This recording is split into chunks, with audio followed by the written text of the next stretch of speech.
लोमड़ी एक जंगली जानवर है। अल्लाह ताला ने उसको कैसा शऊर अता किया है। ये अपना मकान जमीन के अंदर बनाती है और उसमें आने जाने के लिए 2 रास्ते बनाती है और वो रास्ता बहुत तंग होता है। इसके अलावा नीचे भी कोई ना कोई ऐसा सुराख रखती है जिससे ज़रूरत पर अपने आप को बचा सके। एक रास्ते से अगर कोई पकड़ना चाहे तो दूसरे रास्ते से भाग जाती है, और अगर दोनों रास्तों पर कोई उसको घेर ले तो नीचे के सुराख से अपना बचाव कर लेती है। ये शऊर और समझ लोमड़ी को किसने अता किया? अल्लाह ताला की छोटी सी मखलूक चींटी को देखो। कुदरत ने उसको अपने ग़िज़ा जमा करने की कैसी हिकमत सिखाई है। अपने ग़िज़ा जमा करने में चींटियों आपस में एक दूसरे का किस तरह तवज़ुन करती हैं और सब आपस में मिलकर सख्त गर्मी और सख्त सर्दी का स्टॉक जमा कर लेते हैं ताकि इत्मीनान और सुकून से अपना सुराखों में बैठकर खाया करें और बाहर ना निकलना पड़े। ये कैसी दौरंदेशी है। ये समझ चींटियों को किसने दी? एक छोटी सी मखलूक चींटी पर गौर कीजिए। ये जमीन में अपने रहने के लिए किस हुस्ने तदबीर से मकानात बिल बनाती है। जमीन को फाड़ कर मिट्टी बाहर ला कर डालती है, अंदर की जगह साफ कर लेती है, फिर अपनी खुराक अंदर जमा करती है और जो गल्ला जमा करती है उसको अपने दांतों से कतर कर रखती है। और उसकी अक्लमंदी का ये अजीब हाल है कि ये मकान नसीबी जमीन में कभी नहीं बनाती बल्कि बुलंद हिस्सा जमीन पर बनाती है। ये शऊर इस छोटी सी मखलूक को किसने दिया है? मच्छर की ग़िज़ा अल्लाह ताला ने खून को बनाया है, इसलिए वो सूत को बदन में चुभोकर खून चूसता है। इसको किसने बताया कि खाल और गोश्त के बीच में खून है? यकीनन ये इसको मालूम है। अगर मालूम ना होता तो इस तरह आकर ना बैठता। फिर इसकी हिकमत और जुरूरत देखो कि कैसी खामोशी के साथ बदन पर आकर बैठ जाता है, फिर जरा से शोभा हो तो उड़ जाता है। ये सारी सूझबूझ इसको किसने अता की है? यकीनन अल्लाह ताला।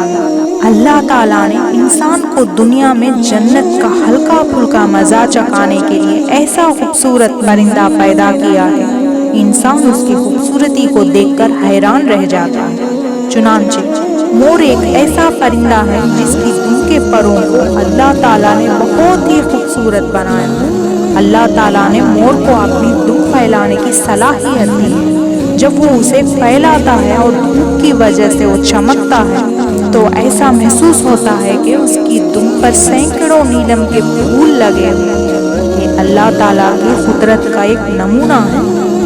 अल्लाह ताला ने दीगर जानवरों के मुकाबले में हाथी को बड़ा दिल दौल वाला बनाया है और जबरदस्त ताकत अता फरमाई है।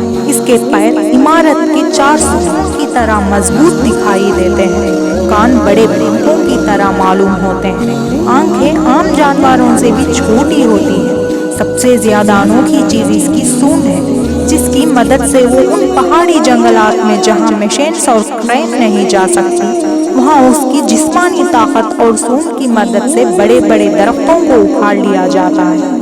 आखिर इंसान की जरूरत पूरी करने के लिए अल्लाह ताला ने अपनी कुदरत से कैसे कैसे जानवर पैदा किए। गोह गिरगिट और छिपकली की शक्ल और सूरत का एक जंगली जानवर है। इसकी खासियत यह है कि ये पानी नहीं पीती और 700 साल से भी ज्यादा जिंदा रहती है और इसके दांत कभी नहीं गिरते।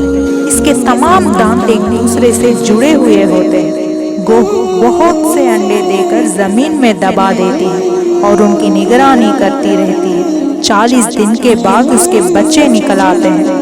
अल्लाह ताला ने अपने कुदरत से कैसी कैसी अजीब किस्म की मखलूक पैदा फरमा रखी है। प्लेटिपस ये जानवर बिल्ली से कुछ बड़ा होता है, पानी और खुश्की दोनों में जिंदगी गुजारता है। मुंह बदख जैसा, दुम और पैर मगरमच्छ की तरह होते हैं। इसके जिस्म पर कीमती ऊन होता है। इसके पिछले पैर में जहर होता है जिसके इस्तेमाल से वो शिकार और दीगर जानवरों से अपनी हिफाजत करता है। अल्लाह की कुदरत देखिए, ये जानवर अंडे देता है मगर बच्चे निकालने पर उनको दूध पिलाता है, जबकि अंडे देने वाला कोई भी परिंदा अपने बच्चों को दूध नहीं पिलाता। غرض اس جانور میں پرندوں کی طرح انڈے دینے اور جانوروں کی طرح دودھ پلانے کی صلاحیت کو کس نے پیدا کیا ہے؟ یقیناً اللہ کی قدرت ہے۔